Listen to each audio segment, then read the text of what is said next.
नमस्कार। चलिए आज की कहानी एक पहेली से शुरू करते हैं।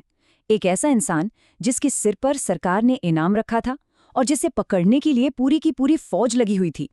लेकिन मजे की बात यह है कि वही इंसान आम लोगों के लिए एक देवता था, एक रक्षक। आखिर कौन थे ये? और हाँ, ये कोई छोटा मोटा इनाम नहीं था। मतलब सरकार ने बाकायदा एक फरमान जारी कर दिया था कि इस आदमी को पकड़वाओ और इनाम पाओ। पूरे इलाके में उनकी तलाश एक खूंखार भगोड़े की तरह हो रही थी। और यहीं पर कहानी में सबसे दिलचस्प मोड़ आता है। सरकार के लिए जो एक खूंखार अपराधी था, वही लोगों के लिए एक उम्मीद था, एक भगवान जैसा। लोग उसे पकड़वाने में मदद तो क्या करते, उल्टा उसे छुपा रहे थे, उसकी रक्षा कर रहे थे। मतलब गजब का कॉन्ट्रास्ट था, है ना? और यही इस कहानी को इतना खास बनाता है। तो सवाल यही उठता है कि भाई आखिर ऐसा क्या हुआ? कैसे एक सीधा साधा आध्यात्मिक नौजवान एक इतना बड़ा क्रांतिकारी नेता बन गया? चलिए इस कहानी को एकदम शुरुआत से समझते हैं। तो बात है अल्लूरी सीताराम राजू की। उनका जन्म हुआ था 1897 के आसपास और वो बचपन से ही ना थोड़े अलग थे। उनका झुकाव आध्यात्म की तरफ था, प्रकृति की तरफ था। बड़े होकर भी वो एक साधु जैसा बिल्कुल सिंपल जीवन जी रहे थे। उन्हें ज्योतिष और जड़ी बूटियों का भी बहुत गहरा ज्ञान था। सब कुछ ठीक चल रहा था, लेकिन ये शांति ज्यादा दिन तक नहीं टिकी। जंगल में ब्रिटिश सरकार ने कुछ ऐसे नए दमनकारी कानून लगा दिए जिन्होंने सब कुछ बदल कर रख दिया। ये सब शुरू हुआ मद्रास फॉरेस्ट एक्ट 1882 जैसे कानूनों से। अब सुनने में शायद ये सिर्फ एक कानून लगे, लेकिन असल में ये आदिवासी समुदायों की जिंदगी और उनकी पहचान पर एक सीधा हमला था।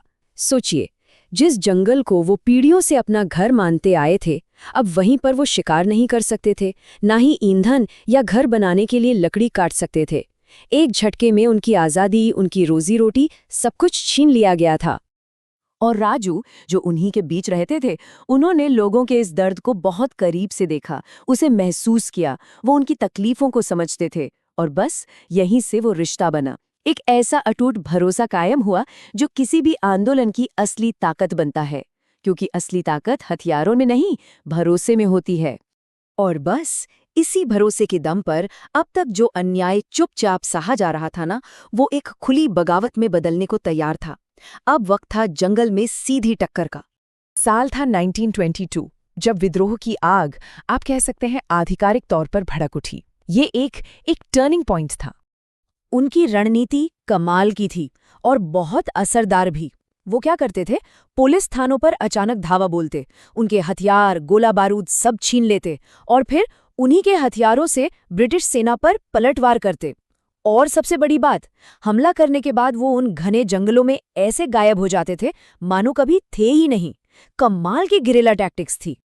अब इस गिरिला वॉरफेयर से इतनी बड़ी, इतनी ताकतवर ब्रिटिश सरकार सचमुच हिल गई थी। वो परेशान हो गए थे और अपनी इस नाकामी से बौखलाकर उन्होंने इस आंदोलन को कुचलने के लिए और भी ज्यादा क्रूर तरीके अपनाने शुरू कर दिए। तो ब्रिटिश रणनीति क्या थी? सीधी सीधी जोर जबरदस्ती। और ज्यादा सैनिक भेजो, गांवों पर दबाव डालो, लोगों में डर पैदा करो। लेकिन लोगों का जवाब क्या था? अटूट विश्वास। एक ने भी धोखा नहीं दिया। सबके सब राजू के प्रति पूरी तरह से वफादार रहे। और यहीं पर इस विद्रोह की असली ताकत दुनिया को दिखाई दी। अब हम इस कहानी के आखिरी और शायद सबसे नाटकीय हिस्से पर पहुंच गए हैं। सवाल ये है कि ये एक अंत था या फिर किसी नई चीज की शुरुआत? साल था 1924। कई सालों तक पूरी की पूरी ब्रिटिश सेना को छकाने के बाद आखिरकार उन्हें पकड़ लिया गया। लेकिन यहाँ एक बहुत बड़ा सवाल खड़ा होता है कि भाई जिस इंसान की हिफाजत पूरी की पूरी जनता कर रही थी, वो आखिर पकड़ा कैसे गया? उनकी गिरफ्तारी की कहानी आज भी एक रहस्य है। कुछ लोग कहते हैं कि किसी अपने ने ही धोखा दे दिया था। कुछ का मानना है कि उन्हें एक बहुत बड़ी घेराबंदी में पकड़ा गया जिससे निकलना नामुमकिन था। खैर, वजह जो भी रही हो, एक बात तो पक्की है, उन्होंने अपनी आखिरी सांस तक अपने लोगों का साथ नहीं छोड़ा। उन्हें पकड़कर मार दिया गया। और ब्रिटिश अधिकारियों को क्या लगा? उन्हें लगा कि बस लीडर खत्म तो विद्रोह भी खत्म। लेकिन वो कितने गलत थे, बहुत गलत। राजू का शरीर तो खत्म हो गया, पर उनका नाम इतिहास में हमेशा के लिए अमर हो गया। आज भी आंध्र प्रदेश के लोग उन्हें बहुत गर्व से मन्यम वीरुडु कहते हैं। जानते हैं इसका मतलब क्या है? इसका मतलब है जंगल का नायक। और ये कहानी हमें एक बहुत गहरी बात सिखाती है कि जब कोई अपने लिए नहीं बल्कि दूसरों के हक के लिए लड़ता है ना, तब उसकी हार भी एक तरह की जीत बन जाती है।